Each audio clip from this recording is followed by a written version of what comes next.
Okay, let's talk about the biggest pandemic that's hitting the world right now, and we still haven't been able to find the solution. Loneliness. Loneliness. Loneliness. Loneliness is apparently just as deadly as smoking. The problems associated with loneliness by declaring it an American epidemic. According to a meta-analysis of 345 studies, loneliness level have linearly increased between 1976 and 2019. In this perfectly well-connected world, we are the most lonely humans to ever exist. And it leaves me with a lot of questions. Why are we so lonely even after having hundreds and thousands of online connections? Were humans always like this? What caused this, and how the hell can we get out of this?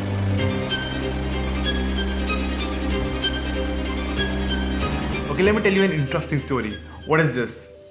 How dare you say a rock? This could be someone's pet. What, you don't believe me? Let me show you something. For those fortunate few who do not know, pet rocks have been adopted and pampered by owners who claim stones are cleaner, quieter, easier to care for than other pets, and less likely to run away, die, or multiply. In 1975, a guy named Gary became a millionaire almost overnight by selling these rocks as pet for $4 a piece. And it also came with a 30-page manual for its care. And seriously, people bought it, though it faded in less than a year, but it tells us a lot about human nature. We humans assign human-like characteristics to these inhuman things. Back then it was just for fun's sake, but now people are turning more and more to these inhuman things for their social needs. And that is why sites like Omegle are getting so much popular. Majority of the people are so in need of these social interactions when they are not able to get in real life, they turn to internet. And we aren't far away from dating AI robots, talking to AI bots, and relying on internet and the AI for our social needs, just like the movie Her, where an introverted writer buys an artificial intelligence to help him write, but eventually he falls in love with it. Thank you. Please wait as your operating system is initiated. Hello, I'm here. Hi.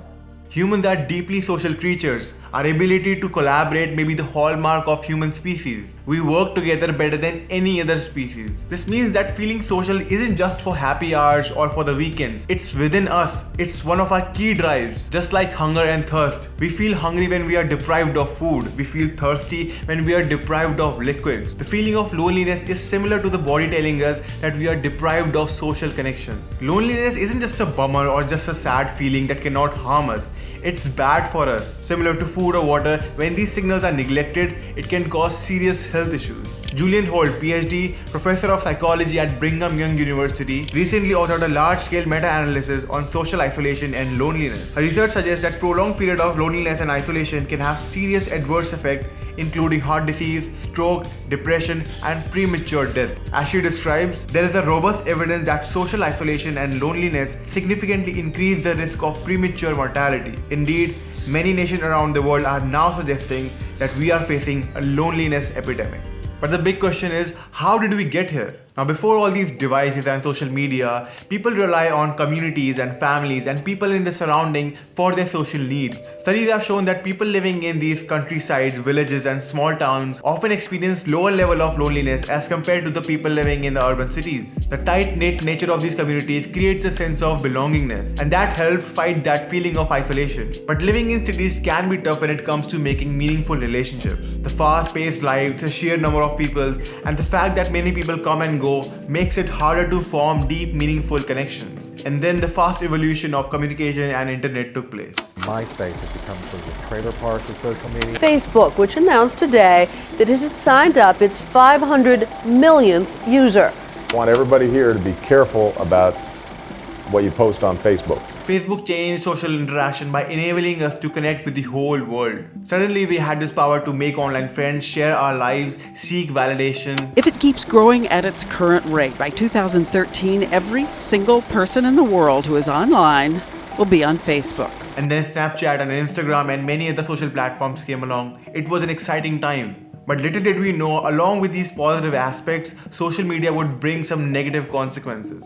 On the surface, it seemed incredible. We could talk to someone thousands of miles away, share our thoughts, and even collaborate with the people far away that we would never meet in person. Social media became a hub for creativity and inspiration, allowing us to express ourselves like never before. And here I am sharing this video with you all, thanks to the reach of social media. But as time went on, we realized that social media had its darker side. A lot on social media, we watch other people socializing sometimes, and it's almost, what am I doing? if you think about social media, it's just this constant access to information. A lot of it's hurtful. It's body image issues, it's your friends hanging out without you. I heard FOMO. The constant seek of validation from likes, comments, and followers started to take a toll on our mental well-being. We became obsessed with portraying a perfect lifestyle, carefully curating our online personas, and comparing ourselves to others. It became a breeding ground for self-doubt and anxiety. A study found that increased Facebook usage over a 2-week period led to decline in subjective well-being, including increased loneliness and depressive symptoms. Another study found that the more time we spend on social media is linked with higher level of loneliness. And this was bound to happen. We cannot replace person-to-person interaction with online interaction. It's like watching a cooking video when you are hungry. It only makes us crave more food. Same things happen when we are drowned in the online world, just seeking validation through comments and likes and a few replies here and there with no meaningful connection leads to a deep hole of feeling empty. But just when loneliness and depression were on the rise and we thought things couldn't get worse, they did. Now to growing concerns about the deadly coronavirus officially hitting the U.S. Largest coronavirus lockdown in the world is happening right now in India. The country's 1.3 billion people are required to stay at home for 21 days. A pandemic hits the world and we were locked in our home for almost a year, just with our family and working from home. And this led to a major mental health crisis. We couldn't go out and meet our friends. All we had to do is sit at our homes and work. Many studies came along suggesting how COVID affected our mental health and made us more lonely. A study shows that children's screen time spiked by 52% between 2020 and 22. And even now when things are normal, we find ourselves in a hybrid work environment. Most offices are still calling their employees once a week. The majority of the work is still conducted online. This shift to remote and virtual work creates less opportunities for the co-workers to make and form deep, meaningful relationships. Zoom meeting may be good to discuss work-related stuff, but it lacks that depth of personal interaction that is required to form strong connections. Okay, enough of discussing the problems. How can we fix this? How can we fight this mental and loneliness crisis? As an introvert who always had social anxiety, I never had problems forming deep, meaningful relationships. Now, I'm not saying I haven't felt lonely. I have many times. But I've always found myself out, and I want to share how I did it. The first thing you need to keep in mind is that everyone is kind, but you have to go first. Now, this is a basic rule you have to keep in mind. Everyone is anxious, just like you are when it comes to talking to a stranger. But if someone approaches them, they'll talk comfortably. So be that person. If you're in a gym or in a class and you want to talk to someone, just go to them and give them a compliment like, "Hey, I like your shoes," or anything else. It doesn't matter until it's something positive. Once I was boxing in the gym and the other day a guy came to me and said, "Hey, where did you learn boxing? You were really good." Now, first of all, that just made my day. And secondly, now I know another person in the gym. I have another connection. Now, of course, it's not completely in your hands that other people come and compliment you. Actually, it is in your hands, and I'll explain that to you in the second point. But giving compliments to others is completely in your hands, and it is the best way to form connections. The second thing is, don't be a boring person. Be passionate about something. Now remember that I told you that it's in your hands that people come and compliment you.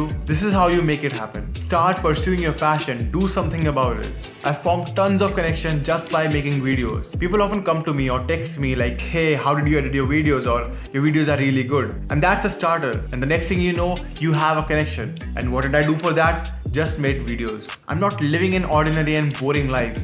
When you do something different, when you follow your passion, people notice, people pay attention. Even though I don't have a massive following, there are times when I am hanging outside college and people just approach me and say, "You are that Instagram guy, right? You make videos?" And I'm like, "Yeah, that's me." Now you don't have to make videos. Do something else. We all got that something we are passionate about. It can be photography, playing chess, or even coding, but go all in that thing. And there is a high chance other people are also interested in that thing. And you'll find yourself connecting to those people. Either you'll find them or they'll find you. And the third thing is, go to as many events as possible. Now let's say you don't have that passion thing, so where should you start? Go to events.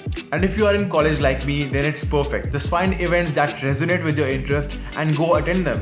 The best people I've met in my life whom I can connect and have deep, meaningful conversations and not just small talk is through these events. And this is because if you are attending an event, that means you care about the topic of the event. And the other people coming there also care about that topic. So instantly you have a common ground. Loneliness might be a big problem, but it's not that difficult to solve. If you can learn to become an interesting person and have the courage to go and initiate the conversation, it becomes a piece of cake. Now, if you want me to make a separate video on how to become an interesting person, let me know in the comments. And if you are new to this channel, consider subscribing, and I'll see you next time.